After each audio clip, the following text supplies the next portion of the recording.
بسم اللہ الرحمن الرحیم، اللہم صلی علی محمد و آل محمد۔ السلام علیکم۔ درود پاک کی آج ہم ایک ایسی فضیلت آپ کے ساتھ بیان کریں گے، ایک ایسا پہلو بیان کریں گے کہ جس سے انشاءاللہ تعالی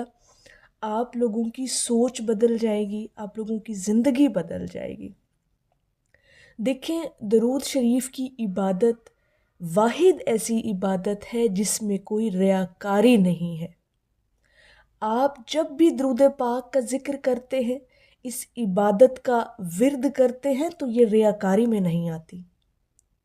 باقی تمام عبادات آپ دیکھ لیں، مطلب اس کے اندر کہیں نہ کہیں انسان اس وہم کا یا اس چیز کا شکار ہو جاتا ہے، ریاکاری کا کہیں نہ کوئی ایلیمنٹ جو ہے وہ اس کے اندر پیدا ہو جاتا ہے۔ لیکن درود پاک کا ذکر، درود پاک کا ورد اور یہ وظیفہ جو لوگ بھی اپنی زندگی کے اندر شامل کیے ہوئے ہیں اور کثرت سے پڑھتے ہیں، یقین کریں کہ ایسی عبادت جس کے اندر کوئی دکھاوا نہیں ہے، جس کے اندر کوئی ریاکاری نہیں ہے، اور ایسی عبادت جس کی وجہ سے آپ کے اندر مطلب ایک بہت بڑی نیک نامی اور اپنے آپ کو جو ہے کہ غرور پیدا کرنا کہ جی ہم بڑے عبادت گزار ہیں، تو اس طرح کا ایلیمنٹ جو ہے نا، یہ درود پاک کے ذکر سے آپ کے اندر نہیں پیدا ہوتا۔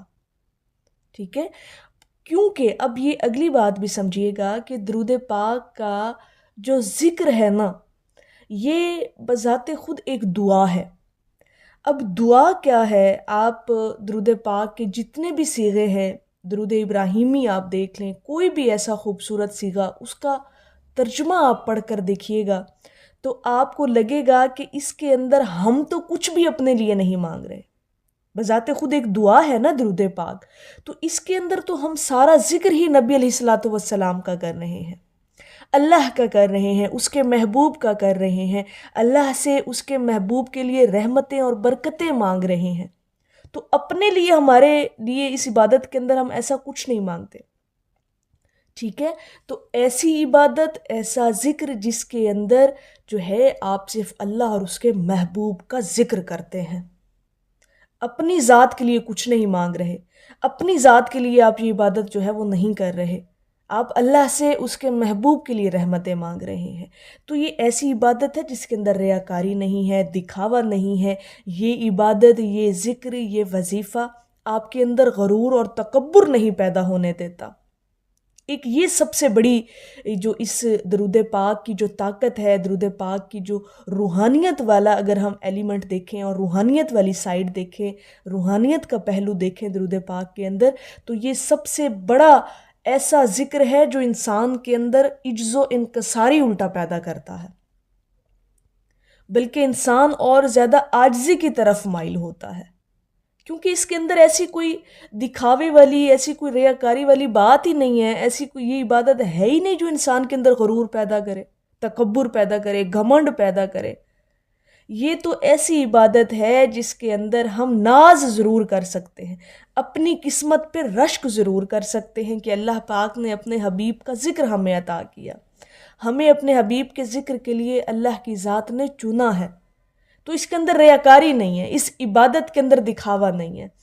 یہ پہلو درود پاک کا آپ نے ضرور اپنے ذہنوں میں رکھ کے درود پاک کا ذکر کرنا ہے، درود پاک کا وظیفہ کرنا ہے کہ ایسی عبادت ہے کہ جس کے اندر ہم صرف اور صرف اپنی محبت کا اظہار کرتے ہیں۔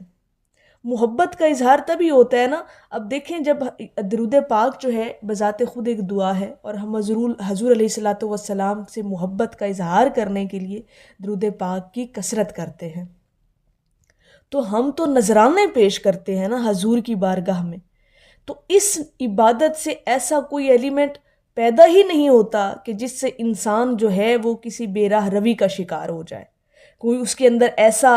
کوئی ایسی ایلیمنٹ جو ہے وہ اس کے اندر پیدا ہو جائے، کوئی ایسی بات اس کے اندر، کوئی سوچ اور خیال کے اندر کوئی ایسی بات آ جائے کہ جس سے وہ مطلب اس کے سارے پچھلے اعمال بھی ضائع ہو جائیں۔ تو یہ درود پاک کا جو ذکر ہے، اس کے اندر ایسا کچھ نہیں ہے۔ اتنی خوبصورت عبادت، اتنا خوبصورت وظیفہ، اتنا خوبصورت ذکر جو انسان کو جو ہے بلندیوں پر لے کر جاتا ہے، انسان کے درجے بلند ہوتے چلے جاتے ہیں، انسان کی روحانیت میں ترقی ہوتی ہے، عجز و انکساری پیدا ہوتی ہے، انسان کے اخلاق سنورتے ہیں. تو ایسی عبادت ہے یہ تو بلکہ الٹا آپ کو سنوارتی ہے یہ عبادت.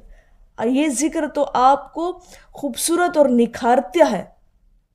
تو پھر اس درود پاک کو کیوں نہ ہم اپنی زندگی کے اندر اس قدر شامل کر لیں کہ جس کے اندر ریاکاری بھی نہیں ہے، انسان کے اندر دکھاوا بھی پیدا نہیں ہوتا، ایسی کوئی جو ہے وہ بات انسان کے اندر پیدا نہیں ہوتی. تو پھر درود پاک کا وظیفہ تو واحد آپ کی زندگی کا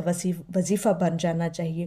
تو یہ چیزیں جو ہیں اگر آپ ان کو اپنے ذہن میں رکھ کے درود پاک کی کثرت کریں گے تو انشاءاللہ تعالی آپ کو فائدہ بھی ہوگا. ایسی بات نہیں ہے. اب دیکھیں درود پاک کی جو کثرت ہے، جتنا آپ درود پاک کو روزانہ کی بنیاد پر پڑھتے جائیں گے نا اور اس کی کثرت کرتے جائیں گے، بے شک کم تعداد میں آپ پڑھیں گے لیکن جب روز کی بنیاد پہ پڑھیں گے نا تو آٹومیٹکلی آپ کی طبیعت جو ہے اس درود پاک کے ذکر کی محبت کی طرف مائل ہوگی. آپ چاہیں گے کہ ہم زیادہ سے زیادہ درود پاک پڑھیں، اور اس درود پاک کی عبادت میں ذکر میں خود بخود ہی اضافہ ہوتا چلا جائے گا، آپ کی تعداد میں اضافہ ہوتا چلا جائے گا. یہ بات ان لوگوں کے لیے میں خاص طور پر کر رہی ہوں جو درود پاک کو محبت سے اپنی زندگی میں شامل کیے ہوئے ہیں، جو محبت سے حضور کی بارگاہ میں درود پاک کے نذرانے پیش کرتے ہیں، جو حضور سے محبت کرتے ہیں، جو درود پاک کی عبادت سے محبت کرتے ہیں. تو ان کی اس عبادت میں انشاءاللہ تعالی اللہ پاک اور برکتیں ڈالے گا اور آپ لوگوں کی درود پاک کی تعداد میں آہستہ آہستہ اضافہ ہوتا چلے جائے گا اور آپ کو پتہ بھی نہیں چلے گا، اور آپ خود بخود ہی چاہیں گے کہ آج اگر ہم نے 100 پڑھا ہے، 200 مرتبہ پڑھا ہے، 500 مرتبہ پڑھا ہے، جو بھی آپ کی تعداد آپ نے مقرر کی ہوئی ہے، آٹومیٹکلی اس کے اندر اضافہ ہوتا چلا جائے گا اور آپ کی طبیعت، آپ کا مزاج، آپ کی روح جو ہے وہ خود بخود ہی تعداد بڑھانے کی طرف مائل ہوگی. آپ کو کچھ نہیں کرنا پڑے گا، آپ نے صرف محبت سے نذرانہ پیش کرتے رہنا ہے، بلا ناغہ کرتے رہنا ہے. کوئی اس کے اندر جو ہے آپ نے انٹرول نہیں لینا، وقفہ نہیں لینا. روزانہ پڑھیں، بے شک کم پڑھ لیں، اپنی حاضری روز لگوایا کریں. تو درود پاک ایسی عبادت جس کے اندر ریاکاری نہیں ہے، دکھاوا نہیں ہے، صرف اور صرف خالص آپ اللہ اور اس کے محبوب کے لیے یہ عبادت کرتے ہیں اور حضور علیہ الصلاۃ والسلام سے اپنی محبت کا خالص طور پر اظہار کرنے کے لیے درود پاک کی آپ لوگ عبادت کرتے ہیں. اس پوائنٹ آف ویو کو اپنے ذہن میں رکھ کے ہمیشہ آپ نے درود پاک کو اپنی زندگی کے اندر شامل رکھنا ہے. میری اللہ رب العزت کی بارگاہ میں دعا ہے کہ اللہ پاک آپ کو اور مجھے ہر وقت اور ہر سانس کے ساتھ اپنے نبی علیہ الصلاۃ والسلام پر درود پاک پڑھنے کی توفیق عطا فرمائے. آمین یا رب العالمین. اور آخر میں ہے کہ اور جب میں نے آپ کی طرف رخ کیا تو آپ کے رخ کو اپنی طرف پایا. ایک دفعہ محبت سے پڑھ لیجئے صلی اللہ علیہ حبیبہ محمد و آلہ وسلم.